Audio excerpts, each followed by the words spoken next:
ko. Gumamit ka ngayon? Oo. Wala naman siya amat eh. CBD siya eh. Ano yung CBD pa kayo? Research mo. Nung nagmamaneho ka, gumagamit ka rin. Gumagamit? Oo. Hindi ako tumitigil gumamit. Gumagamit ako araw-araw. Pagising ko hanggang matulog ako, kahit tumatay ako, gumagamit ako. Sinabi mo hindi ka daw pwedeng huliin dahil anong dahilan? Bakit? Because under the law, ha? Under the law of God sa Bible, you cannot touch me. I am God, I am Jesus Christ. You're the son of God? Yes, no, I am God in flesh. Paano mo nasabi, sir? Ha? Paano mo nasabi na you're a God? I am untouchable. Pero sir, ano masasabi niya? Pinasasa na kayo ngayon. This is illegal.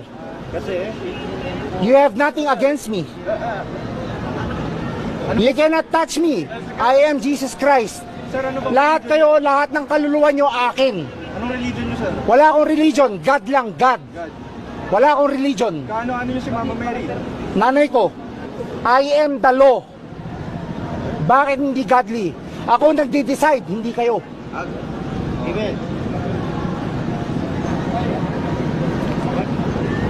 I am the law. I am the way. Lahat kayo, dadaan kayo sa akin.